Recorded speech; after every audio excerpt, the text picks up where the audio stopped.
दोस्तों, क्या ऐसा खाया जाए कि हमारे जिस्म की एनर्जी की ज़रूरियात भी पूरी हों और वज़न भी कम हो जाए। इसलिए आज हम बात करेंगे कार्बोहाइड्रेट्स की। Welcome to my channel Sehatnama. मेरे व्यूअर्स, जब भी हम शुगर, फाइबर या स्टार्च का इनटेक करते हैं तो दरअसल हम कार्बोहाइड्रेट्स अपने जिस्म में ले जा रहे होते हैं। कार्बोहाइड्रेट्स बुनियादी ज़रिया है जिस्म को ग्लूकोज मुहैया करने का, और ये ग्लूकोज बुनियादी ज़रिया है हमें एनर्जी मुहैया करने का। हमारा जिस्म इस ग्लूकोज को एक कीमियाई अमल के ज़रिए एनर्जी में बदलता है, और ये एनर्जी बायस है हमारे जिस्म के तमाम फंक्शंस की और हमारी फिज़िकल एक्टिविटी की। जब सारे ही कार्ब्स हैं, मतलब शुगर भी कार्बोहाइड्रेट है, फाइबर भी कार्बोहाइड्रेट है और स्टार्च का इंटेक भी कार्बोहाइड्रेट है, तो फिर सवाल ये पैदा होता है कि इन तीनों में फ़र्क क्या है। तो नाज़रीन, शुगर से हासिल किए गए कार्ब्स का मतलब है वो कार्ब्स जो हम कुदरती तौर पर पाई जाने वाली शुगर, मसलन फ्रूट्स, शहद, दूध और इसके अलावा केक, बिस्किट्स और टेबल शुगर के ज़रिए हासिल करते हैं। जब हम ऐसी चीज़ों का इंटेक करते हैं तो इसका मतलब है कि हम कार्ब्स को शुगर की शक्ल में ले रहे होते हैं। दूसरी सूरत स्टार्च यानी निशास्ते की है। स्टार्ची कार्ब्स वो कार्ब्स हैं जो कि हम रोटी, चावल, आलू या इस किस्म की दूसरी ग़िज़ाओं से हासिल करते हैं। और तीसरी सूरत में हम फाइबर की सूरत में कार्ब्स का इंटेक करते हैं। दोस्तों, फाइबर वो कार्ब्स हैं जिनको हमारी बॉडी इनटेक तो करती है लेकिन उनको ब्रेक डाउन नहीं कर सकती। मतलब ये कि इन कार्ब्स को हज़म नहीं किया जा सकता। ये खुद हज़म नहीं होते बल्कि हमारे निज़ाम इंहिज़ाम को दुरुस्त कर देते हैं। फाइबर की सूरत में हमें कार्ब्स मिलते हैं मटर, दालों, मूंगफली, चने और बीन्स की दूसरी वैरायटीज़ से। मेरे दोस्तों, कार्बोहाइड्रेट्स को दो कैटेगरीज में तकसीम किया जाता है। पहली कम्प्लेक्स कार्ब्स और दूसरी सिंपल कार्ब्स। कम्प्लेक्स कार्ब्स को गुड कार्ब्स जबकि सिंपल कार्ब्स को बैड कार्ब्स भी कहा जाता है।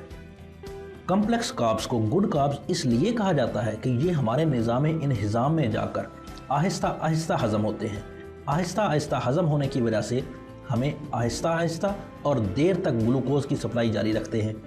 आहिस्ता आहिस्ता हज़म होने की वजह से देर तक हमें भूख नहीं लगती। हाजमे में अपनी आहिस्तगी की वजह से ही हमारी ब्लड शुगर को एकदम नहीं बढ़ने देते, बल्कि आहिस्ता आहिस्ता ये शुगर बढ़ती है और हमारी ब्लड शुगर इस तरह एक ख़ास हद में रहती है। क्योंकि ये देर तक भूख नहीं लगने देते, इसलिए वो लोग जो अपना वज़न कम करना चाहते हैं और कम्प्लेक्स कार्ब्स का ही इस्तेमाल करते हैं। अब सवाल ये है कि गुड या कम्प्लेक्स कार्ब्स की इनटेक के लिए हमारे पास अच्छे ज़राए कौन कौन से हैं। तो व्यूअर्स, सारे के सारे फल और सारी सब्जियां, इसके अलावा आलू, शकरकंदी, सारी दालें, अनप्रोसेस्ड शक्ल में होल ग्रेन्स मतलब गंदम, जौ, चने, पुक्का, ब्राउन राइस, मकई वगैरह बड़े अच्छे ज़राए हैं हमारे लिए कम्प्लेक्स या गुड कार्ब्स के, जो कि हमारे जिस्म में जाकर आहिस्ता आहिस्ता हज़म होते हैं।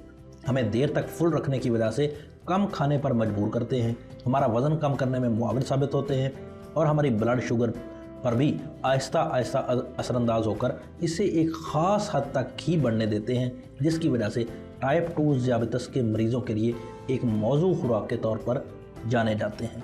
अब अगर मैं बात करूं सिंपल कार्ब्स की, तो इन्हें बैड कार्ब्स भी कहा जाता है। बैड कार्ब्स इस वजह से कहा जाता है कि ये हमारे जिस्म में जाकर फ़ौरन ही हज़म हो जाते हैं और हमारे जिस्म में जाकर फ़ौरन ही हमारी ब्लड शुगर को यकदम ज़्यादा कर देते हैं। बहुत जल्द हमें दोबारा भूख का एहसास होने लगता है। सिंपल कार्ब्स के ज़्यादा इंटेक की वजह से हमें बार बार भूख का एहसास होता है, हम बार बार खाना खाते हैं, जो कि हमारे लिए मोटापे और वज़न के बढ़ने का बायस बनता है, और हमारी ब्लड शुगर भी बार बार और एकदम इजाफा होने की वजह से टाइप 2 ज़ियाबतीस का ख़तरा बढ़ जाता है। व्यूअर्स, कुदरत ने जहां हमारे लिए फलों, सब्जियों वगैरह में कम्प्लेक्स कार्ब्स यानी गुड कार्ब्स का ख़जाना रखा है, वहीं इन्हीं चीज़ों में थोड़ी सी मिकदार सिंपल कार्ब्स की भी रखी है। इसके अलावा सिंपल कार्ब्स का ज़्यादा इंटेक हम प्रोसेस्ड की गई शुगर, जो कि घरों में इस्तेमाल होने वाली चीनी, टॉफ़ियों, soda water, cold drinks, burger, sandwiches, pizza की सूरत में हम कर रहे होते हैं। मतलब ये वो ज़राए हैं कि जो ही हम इनका इंटेक करते हैं, जो ही हम ये चीज़ें खाते हैं या पीते हैं, तो दूसरी सूरत में, दूसरे अल्फाज में हम सिंपल कार्ब्स का इंटेक कर रहे होते हैं, जो कि हमारे लिए हमारा वज़न बढ़ाती है और हमें ज़ियाबतीस का मरीज़ बना सकती है। दोस्तों, मुझे उम्मीद है कि आज के बाद आप रोज़ाना की एनर्जी की ज़रूरियात का ज़्यादा हिस्सा कम्प्लेक्स कार्ब्स से हासिल करेंगे, क्योंकि यही हमारे लिए गुड कार्ब्स हैं। दोबारा मिलते हैं फिर किसी मुफीद मालूमात के साथ। तब तक अल्लाह हाफ़िज़।